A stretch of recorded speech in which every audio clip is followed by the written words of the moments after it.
Sahabat, ketika sebuah agama menjadi besar dan ia berkembang lebih dari 100 tahun, maka agama itu, apapun agama itu, akan berujung kepada spektrum.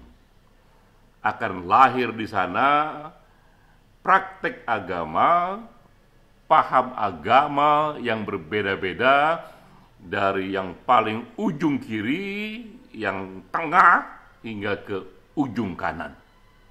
Walau mereka membaca kitab suci yang sama, meyakini nabi yang sama, namun agama in action, religion in action, praktek agama itu dalam sejarah di berbagai wilayah akan berbeda-beda, bahkan untuk banyak isu juga bisa bertentangan satu dengan yang lainnya. Mengapa demikian? Karena ketika agama masuk dalam sejarah, masuk dalam ruang dan waktu, maka agama itu bersinergi dengan lokalitas, dengan peradaban dan sejarah di masing-masing wilayah itu yang berbeda satu dan lainnya.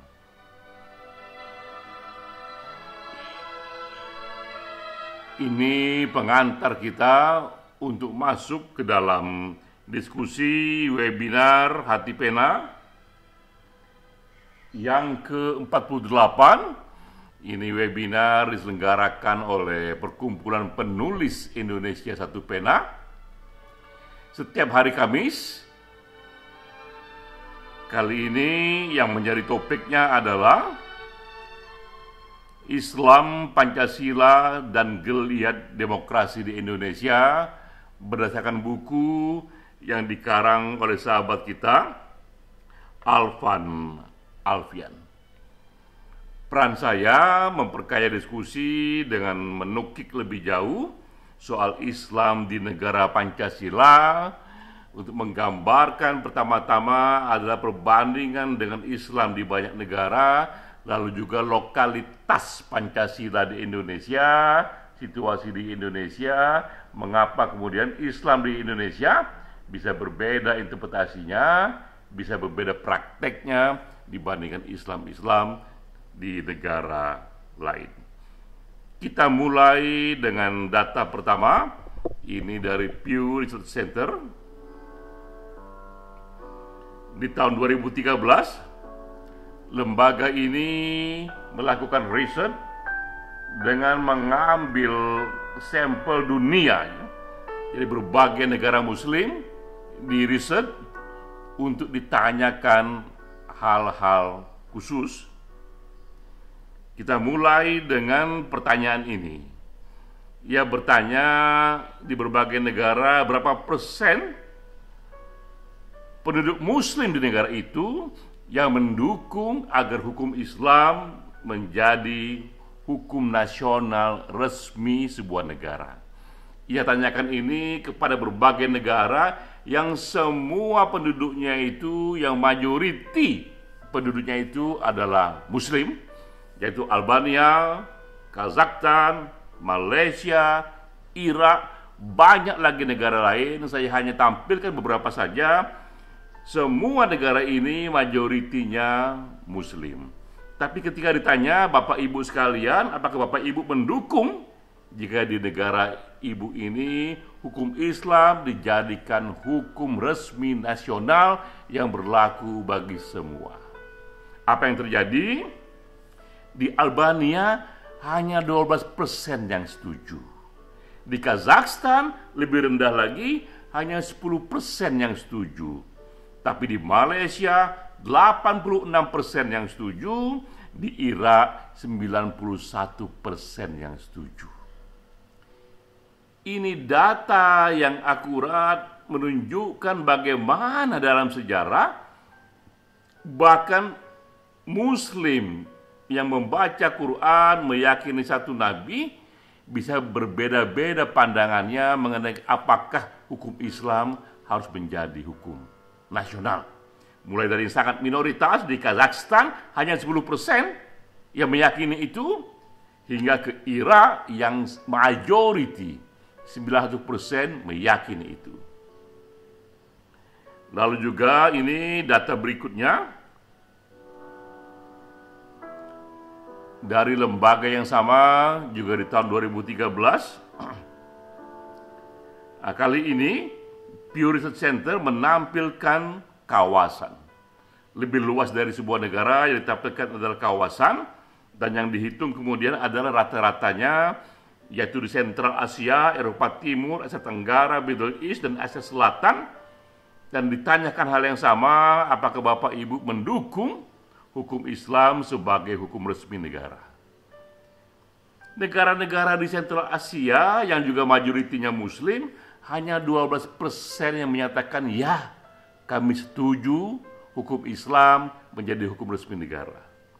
Eropa Timur naik sedikit lagi menjadi 18%, Middle East 74%, Asia Tenggara 77%, Asia Selatan 84%. Kita lihat di sini berbagai kawasan yang berbeda-beda, semuanya Muslim, semuanya baca Quran, semuanya meyakini Nabi Muhammad. Tapi ketika ditanya sikap mereka, setujukah mereka jika hukum Islam menjadi hukum resmi negara? Sentral Asia, Muslim di sana hanya 12% yang setuju, tapi di Asia Selatan 84% yang setuju. Lalu apakah gerangan yang menyebabkan perbedaan respon, perbedaan persepsi antar para Muslim, warga negara Muslim di berbagai negara yang berbeda?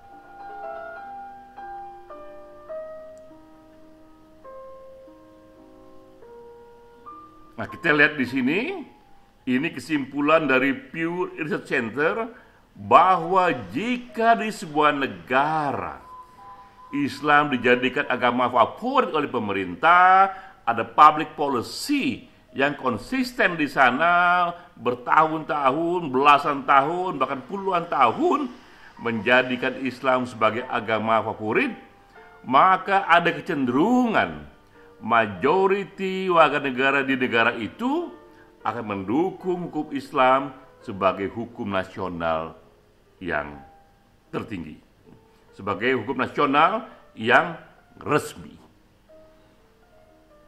Ini satu variabelnya betapa public policy sebuah negara, betapa pilihan, ketetapan, kebijakan sebuah negara yang konsisten bertahun-tahun akan mempengaruhi warga negara untuk setuju atau tidak setuju terhadap Islam sebagai agama resmi dan hukumnya menjadi hukum yang resmi, hukum nasional yang resmi melampaui yang lainnya itu. Jadi pertama yang menjadi variabel adalah public policy sebuah negara.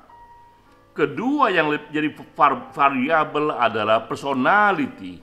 Di sini juga dikatakan oleh Pew Research Center dan ada datanya, misalnya di Indonesia, di Malaysia, di Albania, ternyata pribadi yang lebih banyak berdoa atau pray more dibandingkan pribadi yang lebih sedikit berdoa atau pray less, maka pribadi yang lebih sering berdoa akan lebih mendukung hukum Islam sebagai hukum resmi negara.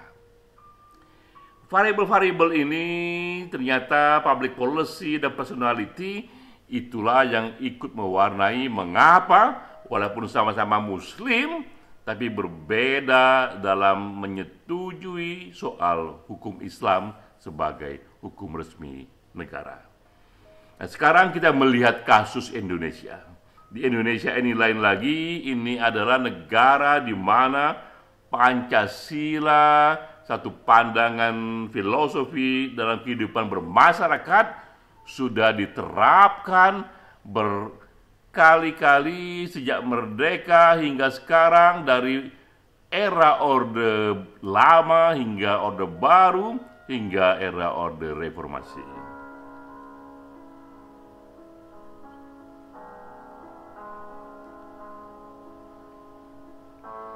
Nah, kita mulai di sini.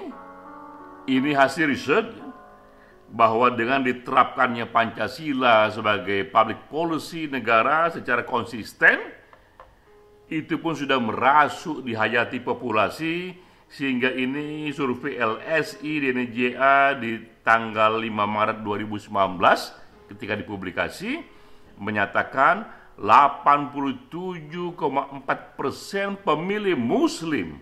Jadi ini hanya dari pemilih Muslim saja, sebanyak majority 87,4% pemilih Muslim ingin Indonesia berdasarkan Pancasila.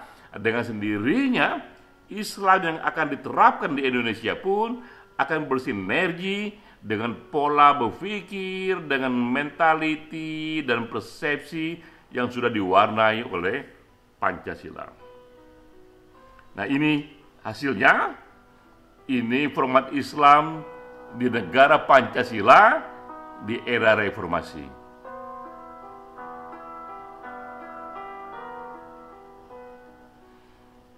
Tiga pola ini yang hadir, yang menonjol bahwa puncak hukum nasional di Indonesia dengan format Pancasila adalah konstitusi, bukan kitab suci, bukan hukum agama, bukan hukum Islam.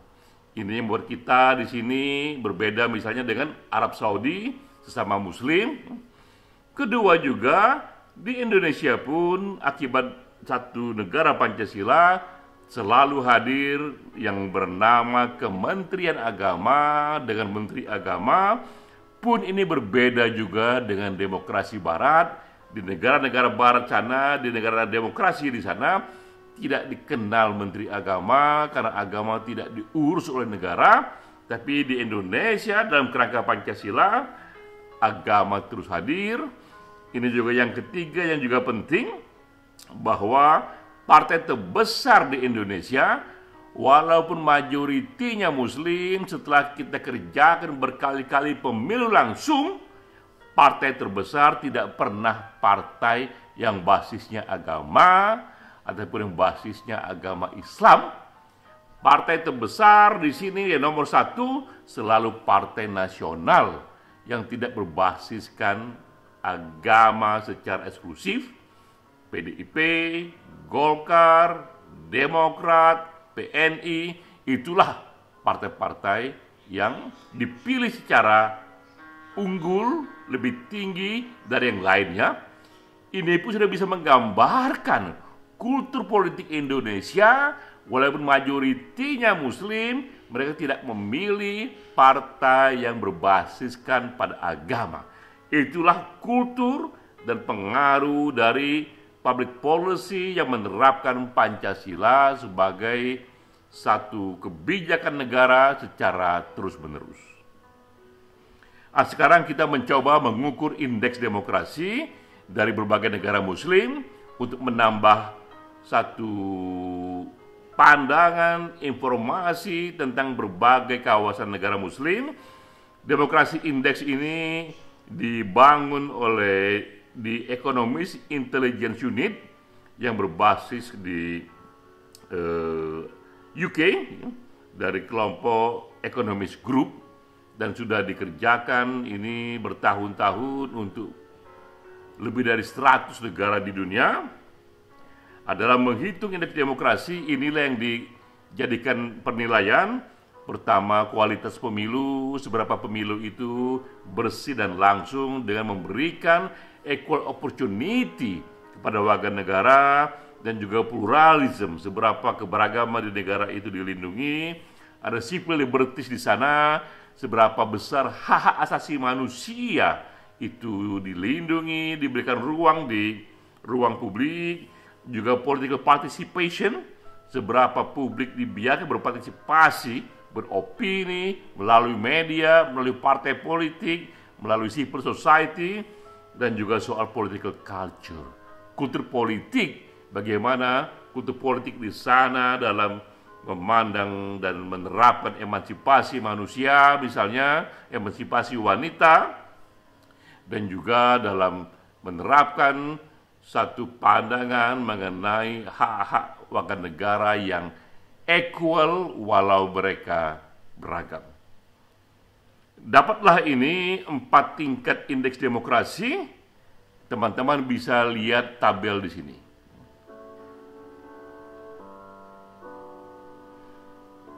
Ada 4 kategori demokrasi.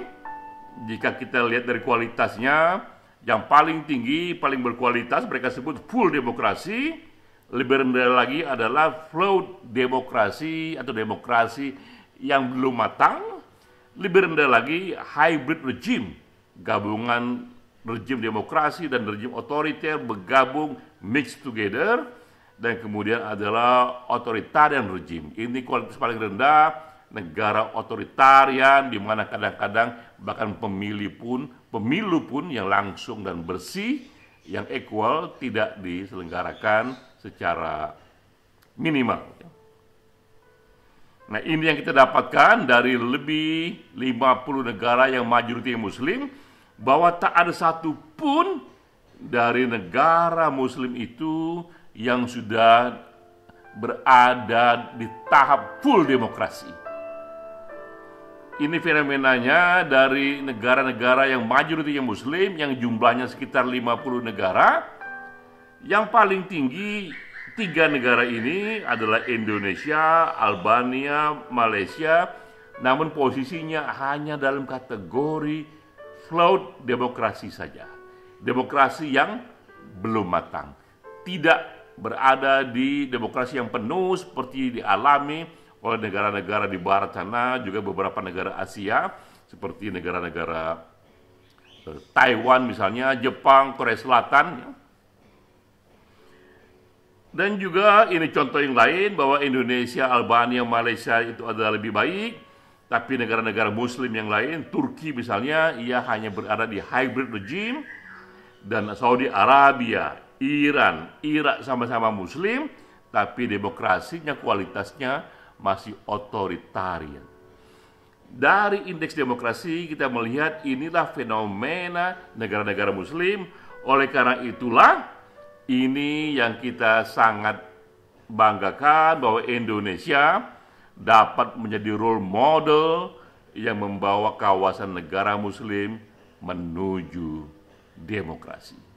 Karena di Indonesia, in action, historical, sudah terbukti kita bisa mencapai flawed demokrasi. Memang itu belum sempurna, namun itulah prestasi tertinggi yang bisa dicapai oleh negara yang majoriti populasinya beragama Islam.